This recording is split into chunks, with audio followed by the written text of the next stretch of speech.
দুইটা সময় তওবা করে লাভ নাই। একটা হচ্ছে মৌতের যন্ত্রণা শুরু হয়ে গেলে, মৃত্যুর যন্ত্রণা শুরু হয়ে গেলে আগে পা থেকে শুরু হয়ে আস্তে আস্তে গলার দিকে আসে।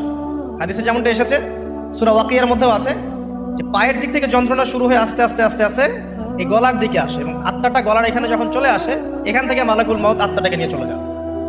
এবং চোখ দিয়ে তাকিয়ে থাকে মানুষ, রুহটা চলে গেলে মানুষ চোখ দিয়ে তাকিয়ে থাকে। দেখবেন এই কারণে মৃত ব্যক্তি তাকিয়ে থাকে, চোখ খোলা থাকে। এবং তখন আসমান থেকে সিঁড়ি নামিয়ে দেওয়া হয়, ওই সিঁড়িতে করে আত্মা চলে যাচ্ছে, ও তাকিয়ে দেখে যে আত্মা চলে যাচ্ছে। এবং মানুষ মারা যাওয়ার পরে চোখ জীবিত থাকে অনেকক্ষণ।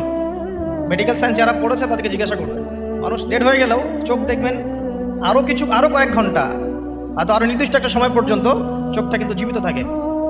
এই জন্যে চোখ বন্ধ করে দিতে হয়। যাই হোক, যেটা বলছিলাম যে মৌতের যন্ত্রণা শুরু হয়ে গেলে তওবা করে লাভ নাই, তওবার দরজা বন্ধ। আর পশ্চিম দিক থেকে সূর্য উঠে গেলে তওবা করে লাভ নাই, তওবার দরজা বন্ধ।